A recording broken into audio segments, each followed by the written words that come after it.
1000 बच्चे सामने बैठे होते हैं, 2000 बच्चे सामने बैठे होते हैं, उनसे पूछता हूं कि आप में से कितने लोग नौकरी करना चाहते हैं।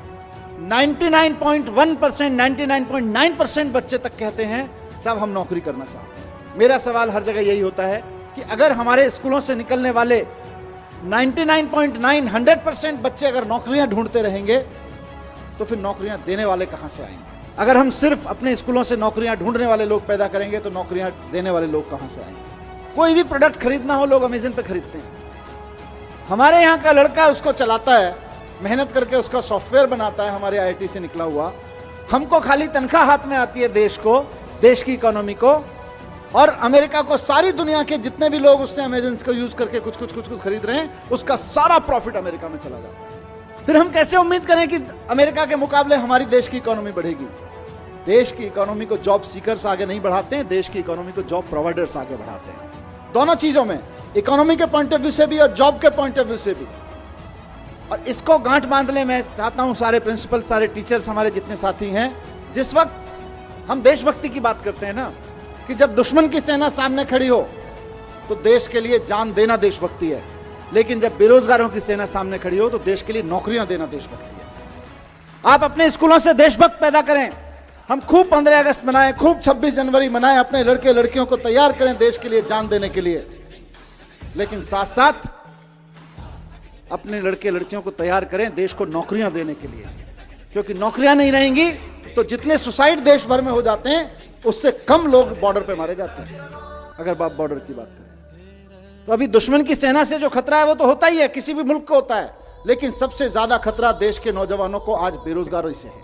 और बेरोजगारी का मुकाबला करने के लिए हमें देशभक्त पैदा करने पड़ेंगे, ऐसे देशभक्त पैदा करने पड़ेंगे जो हजारों हजारों लोगों को नौकरियां दे सके। हम चाहते हैं कि बच्चे का डर निकले, हम चाहते हैं कि बच्चे के अंदर कुछ नया करने की, कुछ बड़ा करने की हिम्मत पैदा हो।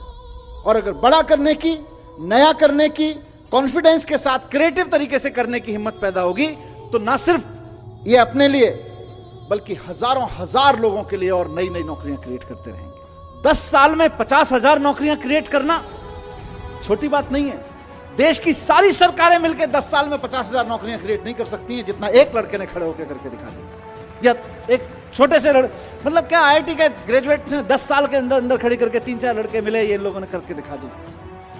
सारी सरकारें मिलकर उतनी नौकरियां नहीं पैदा कर सकती हैं। कितनी पोजीशन क्रिएट करोगे आप सरकारों में? कंपनियां, एग्जिस्टिंग कंपनियां कितनी पोजीशन क्रिएट करोगे? वहां से नहीं निकलेंगी, नया सोचने से, बड़ा सोचने वालों की निकलेंगी। और आज अनफॉर्चुनेटली जो बहुत बहुत बड़ी कंपनियां हैं, मल्टीनेशनल कंपनियां हैं, उनमें जॉब्स बढ़ने वाले नहीं हैं। वहां तो जॉब्स बड़े बड़े लोगों को आईआईएम से निकलने के बाद, आईआईटी से निकलने के बाद इसलिए दिए जा रहे हैं कि भाई हम आपको 5 लाख रुपए का पैकेज देंगे, आप ऐसा करो कि हमारे यहां से 5,000 लोगों की रिक्वायरमेंट कम कर दो। ऐसा काम करके दिखाओ। तो बड़ी कंपनियों में जॉब्स नहीं निकलेंगे। बहुत बड़ी बड़ी कंपनियां जो मल्टीनेशनल कंपनियां हैं उनमें ज्यादा जॉब नहीं निकलेंगे। वहां तो इसी काम के लिए है। और सबसे बड़ी चीज, नया। आज की तारीख में मार्केट में जो नौकरियां हैं उनके लिए तो हमें बच्चों को तैयार करना ही करना है, लेकिन साथ साथ ऐसी नौकरियां जो आज की तारीख में एग्जिस्ट नहीं करती हैं उनके लिए भी बच्चों को तैयार करना है। और दूसरी चीज ये भी है कि सिर्फ नौकरी देना नहीं है, आप इसको देश के पॉइंट ऑफ व्यू से देखिए। आप सोच के देखिए कि किसी स्कूल में पढ़ते होंगे, वहां से निकल के उसी माइंडसेट के साथ की नौकरी करनी है, जाके अमेरिका की एक बड़ी कंपनी में नौकरी कर ली। अब नुकसान क्या होता है? नुकसान ये होता है कि हम और आप मिलके बच्चों पे मेहनत करते हैं, मेहनत करके उसे आईआईटी, आईएम भेजते हैं, उसके बाद अमेरिका की कंपनी में नौकरी करता है, क्योंकि हमारे यहाँ तो नौकरी देने वाले लोग हैं नहीं, नौकरियां बनाने वाले लोग हैं नहीं, नौकरियां प्रोड्यूस करने वाले लोग हैं नहीं। तो वो जाके अमेरिका की किसी कंपनी में नौकरी करता है, लेकिन अमेरिका सारा स्किल के बावजूद, अमेरिका की कंपनी में नौकरी करने के बाद आप सबके, हमारे सब मेहनत के बाद जो हमको हासिल होता है वो कुल मिला के एक लड़के की तनख्वाह हासिल होती है, इससे ज्यादा कुछ नहीं हासिल होता। और वो जब दुनिया भर के प्रोडक्ट अमेरिका की एक वेबसाइट पे सेल कराता है सॉफ्टवेयर बना के, तो फायदा फिर अमेरिका को होता है। सारी दुनिया में किसी कंपनी विशेष की बात नहीं है, लेकिन आप सोच के देखिए, और मैं कोई स्वदेशी का रोमांटिसिज्म भी नहीं पेश कर रहा हूं, मैं इकोनॉमी की बात कर रहा हूं कि सारी दुनिया में कोई भी प्रोडक्ट खरीदना हो, लोग अमेज़न पे खरीदते हैं। हमारे यहाँ का लड़का उसको चलाता है, मेहनत करके उसका सॉफ्टवेयर बनाता है, हमारे आईआईटी से निकला हुआ। हमको खाली तनख्वाह हाथ में आती है देश को, देश की इकोनॉमी को, और अमेरिका को सारी दुनिया के जितने भी लोग उससे अमेजन को यूज करके कुछ खरीद रहे हैं, उसका सारा प्रॉफिट अमेरिका में चला जाता है। फिर हम कैसे उम्मीद करें कि अमेरिका के मुकाबले हमारी देश की इकोनॉमी बढ़ेगी? देश की इकोनॉमी को जॉब सीकर्स आगे नहीं बढ़ाते हैं, देश की इकोनॉमी को जॉब प्रोवाइडर्स आगे बढ़ाते हैं। बहुत बार ऐसा हुआ है कि फॉरेन डेलीगेट्स, वहां के मंत्री, वहां के ऑफिसर, वहां के बिजनेस डेलीगेट्स आके, वहां के यूनिवर्सिटी के प्रोफेसर्स आके मेरे साथ डिस्कस कर रहे हों, और 15, 20, 25 मिनट की बातचीत में जब वो 10-15 मिनट बात अपनी रख लेते हैं और हम अभिभूत होते हैं, यार हमारे पास इतना बढ़िया सैनिटेशन प्लान क्यों नहीं है, हमारे पास इतना बढ़िया ट्रैफिक प्लान क्यों नहीं है।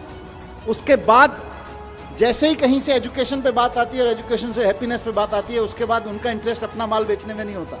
फिर वो बोलते हैं जी हम 3 दिन और हैं, हमें कोई स्कूल दिखा दोगे क्या? क्योंकि सारी दुनिया इस बात से जूझ रही है कि यार हम पढ़ा लिखा तो रहे हैं, हम सक्सेसफुल तो बना रहे हैं बच्चों को, लेकिन हैप्पी नहीं बना रहे। और बंदूकें सिर्फ पाकिस्तान भारत के बॉर्डर पे नहीं तनी हुई हैं, घर घर में तनी हुई हैं। उसका सॉल्यूशन दुनिया भर में ढूंढा जा रहा है, सिर्फ यही नहीं। और घर घर के नहीं, अमेरिका जैसे देशों में तो स्कूलों में तनी हुई हैं। वहां से हैप्पीनेस कैरिकुलम जब दिल्ली के आप सब टीम एजुकेशन की तरफ से निकलता है और सक्सेसफुली निकलता है, तो पूरे देश का नाम रोशन होता है, पूरे दुनिया के लिए एक सॉल्यूशन मिलता है। उसी तरह से आज एंटरप्रेन्योरशिप कैरिकुलम के बारे में मुझे पूरा भरोसा है कि आने वाले समय में दुनिया की सबसे बेस्ट यूनिवर्सिटीज, दुनिया के सबसे बेस्ट स्कूल्स जो इस बात को लेकर बहुत कॉन्फिडेंट हैं कि आप हमारे यहाँ बच्चा भेज के देखिए, हम ये सुनिश्चित कर देंगे कि बच्चा किसी भी मैथमेटिकल कैलकुलेशन में गलती नहीं करेगा। हम ये सुनिश्चित कर देंगे कि बच्चा किसी भी ग्रामर, किसी भी ह्यूमैनिटी के सब्जेक्ट के किसी भी कैरिकुलम में गलती नहीं करेगा। वो इस बात को समझेंगे कि हमने बच्चे को स्किल्स तो दे दी है, नॉलेज तो दे दी, पर उस नॉलेज का बच्चा क्या करे, उस नॉलेज के सहारे अपनी जिंदगी कैसे जिए और दूसरों को जीने में मदद कैसे करे, उसको अगर अप्लाई करना है तो एंटरप्रेन्योरशिप कैरिकुलम को समझना पड़ेगा, एंटरप्रेन्योरशिप माइंडसेट को समझना पड़ेगा। और मैं बड़ी बड़ी बातें छोड़ दीजिए, दुनिया देखे ना देखे, हमें तो अपनी प्रॉब्लम भी तो देखनी है। हमारी अपनी प्रॉब्लम्स कितनी है? हमारी प्रॉब्लम्स हैं कि आज हमारे यहाँ लड़के लड़कियों को हम बहुत अच्छा पढ़ा के उनके हाथ में डिग्रियां दे रहे हैं, लेकिन उनकी बेचारों की स्थिति यह है कि देश के किसी भी कोने में अगर किसी सरकारी डिपार्टमेंट में चपरासी भी की नौकरी निकलती है तो पीएचडी, पोस्ट ग्रेजुएट, ग्रेजुएट लड़कियों की लाइन लगी होती है। 3-3, 4-4 हजार बच्चे उसके लिए अप्लाई करते हैं, लाखों लोग उसके लिए अप्लाई करते हैं। क्यों? क्योंकि हमने पीएचडी की डिग्री तो दे दी, नॉलेज तो दे दी, पोस्ट ग्रेजुएशन की डिग्री तो दे दी, नॉलेज तो दे दी, ग्रेजुएशन की डिग्री नॉलेज तो दे दी, लेकिन उसका करना क्या है ये नहीं दिया। उस नॉलेज के बेस पे मैं क्या कर सकता हूं ये नहीं दिया। इस नॉलेज के बेस पे क्या कर सकते हैं, इसी का नाम एंटरप्रेन्योरशिप कैरिकुलम है, इसी का नाम एंटरप्रेन्योरशिप माइंडसेट है। तो हमारे देश की सबसे बड़ी समस्या जो अनएम्प्लॉयमेंट है आज की तारीख में, उसका समाधान इससे निकलने वाला है कि अगर 1% बच्चे भी आगे बढ़ के एक्चुअली एंटरप्रेन्योर्स बनने की दिशा में चल पड़े तो इंडिया को सुपर पावर बनने से कोई नहीं रोक सकता है। सुपर पावर बनने से अभी सचिन बंसल जी जैसा जिक्र कर रहे थे कि आईआईटी से निकलने के बाद इनके पास में जीने के 2 तरीके थे। एक तरीका यह था कि ये नौकरी कर लें किसी बड़ी कंपनी में, और दूसरा तरीका यह था कि कोई अपना काम कर लें छोटा मोटा, जैसा भी छोटा मोटा से शुरुआत करें। इन्होंने पहले दूसरा वाला चुना कि पहले पहला वाला चुना, थोड़े दिन नौकरी करके देखने वाला, फिर इनको मजा नहीं आया, इन्होंने दूसरा चुन लिया। और आज जितने की खुद नौकरी कर रहे होते उससे कहीं ज्यादा की नौकरियां 50,000 लोगों को दे रहे हैं। मैं स्कूलों में जाता हूं, आजकल एंटरप्रेन्योरशिप कैरिकुलम पे जब से चर्चा हुई है, हैप्पीनेस एंटरप्रेन्योरशिप पे बात करता हूं, वहां उनसे पूछता हूं, बच्चों से 1000 बच्चे सामने बैठे होते हैं, 2000 बच्चे सामने बैठे होते हैं, उनसे पूछता हूं कि आप में से कितने लोग नौकरी करना चाहते हैं। आप में से कई स्कूलों में आके मैंने ये प्रयोग किया है, 99.1%, 99.9% बच्चे तक कहते हैं साहब हम नौकरी करना चाहते हैं, असेंबली में बैठ के। मेरा सवाल हर जगह यही होता है, और आज भी मैं उसी सवाल के जवाब में एंटरप्रेन्योरशिप कैरिकुलम की बात करना चाहता हूं कि अगर हमारे स्कूलों से निकलने वाले 99.9, 100% बच्चे अगर नौकरियां ढूंढते रहेंगे तो फिर नौकरियां देने वाले कहां से आएंगे?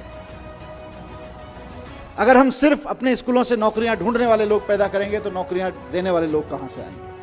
और दूसरी चीज ये भी है कि सिर्फ नौकरी देना नहीं है, आप इसको देश के पॉइंट ऑफ व्यू से देखिए। आप सोच के देखिए कि किसी स्कूल में पढ़ते होंगे, वहां से निकल के उसी माइंडसेट के साथ की नौकरी करनी है, जाके अमेरिका की एक बड़ी कंपनी में नौकरी कर ली। अब नुकसान क्या होता है?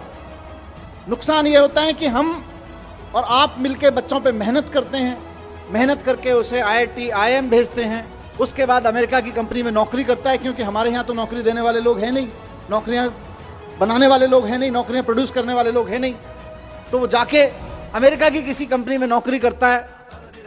मुझे नहीं पता विनी भाई, लेकिन अमेरिका सारा स्किल के बावजूद अमेरिका की कंपनी में नौकरी करने के बाद आप सबके, हमारे सब मेहनत के बाद जो हमको हासिल होता है वो कुल मिला के एक लड़के की तनख्वाह हासिल होती है, इससे ज्यादा कुछ नहीं हासिल होता। और वो जब दुनिया भर के प्रोडक्ट अमेरिका की एक वेबसाइट पे सेल कराता है सॉफ्टवेयर बना के, तो फायदा फिर अमेरिका को होता है।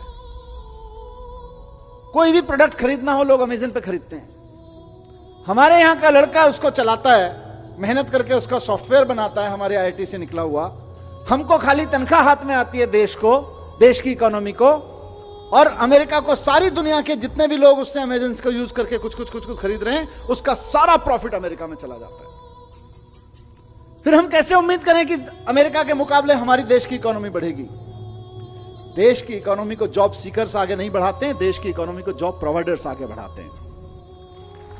अगर हमको भारत को एक इकोनॉमिक सुपर पावर बनाना है, भारत की इकोनॉमी को लेकर हम कुछ सपना देखते हैं कि हमारा देश भी अमीर हो, तो सबसे पहले ये सुनिश्चित करना पड़ेगा कि हमारे देश का ब्रेन हमारे देश की इकोनॉमिक पावर बनाने में लगे। अभी हमारा देश का इकोनॉमिक ब्रेन अमेरिका और यूरोप के देशों को इकोनॉमिक पावर बनाने में लगा हुआ है। और मैंने कहा सिर्फ नौकरियां नहीं, सिर्फ बिजनेस नहीं, नौकरियां भी करें तो प्रोफेशनल अप्रोच के साथ करें, कि हिम्मत हो तो एक तांगे वाले से दुनिया के सबसे बड़े मशहूर मसाले वाले के रूप में भी जिंदगी जी जा सकती है। तांगे वाले से जिंदगी शुरू करके, सियालकोट से आके आपने भारत में एक तांगे वाले का काम शुरू किया, और तांगे वाले से लेके आज हम में से कौन नहीं जानता है इनको, इनके प्रोडक्ट कौन नहीं यूज करता है, दुनिया के किस मुल्क में इनके प्रोडक्ट यूज नहीं हो रहे हैं, कितने हजारों लाखों लोगों को इनके वजह से नौकरियां नहीं मिल रही हैं, डायरेक्ट और इनडायरेक्ट तरीके से।